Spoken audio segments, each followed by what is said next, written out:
वज़ीर आज़म internship scheme एक बार फिर खबरों में है।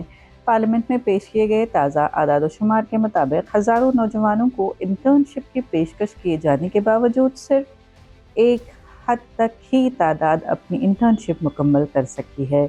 ये मामला राज्यसभा के रुकन मंसूर अली खान ने पार्लियामेंट में उठाया, जिन्होंने हुकूमत से स्कीम की पेशरफ से मुताल्लिक़ तफसीलात तलब की हैं। मरकज़ी हुकूमत ने अपने जवाब में बताया कि पहले मरहले के पायलट प्रोग्राम के तहत 15 जुलाई 2026 तक 82,077 इंटर्नशिप ऑफर्स जारी की गई, लेकिन उनमें से सिर्फ 3,730 नौजवान ही इंटर्नशिप मुकम्मल कर सके। हुकूमत ने यह भी बताया कि दूसरे और तीसरे मरहले का अमल अभी जारी है। हुकूमत की जानिब से की गई जायज़ा रिपोर्ट में कई वजूहात सामने आईं। रिपोर्ट के मुताबिक इब्तदाई तौर पर इंटर्नशिप की मुद्दत 12 महीने मुकर्रर की गई थी, जो दीगर स्किल प्रोग्रामों के मुकाबले में ज़्यादा थी। कई उम्मीदवारों को ऐसे मकामों पर तैनात किया गया जो 5 से 10 किलोमीटर से ज़्यादा फासले पर थे। कई नौजवानों ने उन्हें दी गई जिम्मेदारियों में दिलचस्पी भी नहीं दिखाई।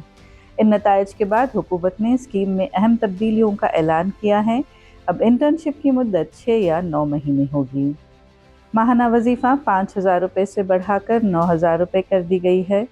अहलियत की शराइत में नरमी की गई है और मज़ीद इदारों को इस स्कीम में शामिल होने की इजाज़त दी गई है। राज्यसभा के रुकन मंसूर अली खान ने इन आदाद-ओ-शुमार पर रद्द अमल देते हुए कहा कि ये सूरत हाल मुल्क के नौजवानों को दरपेश बड़े चैलेंजेस हैं।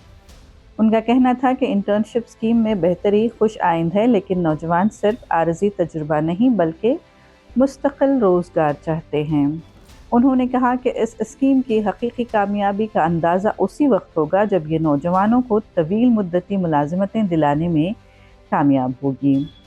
मंसूर अली खान ने इस बात पर भी जोर दिया कि हुकूमत की फलाही स्कीम्स का ज़मीनी हक़ाइक़ की बुनियाद पर मुसलसल जायज़ा लिया जाना चाहिए, ताकि उन्हें नौजवानों की ज़रूरियात और तवक्कात के मुताबिक बेहतर बनाया जा सके।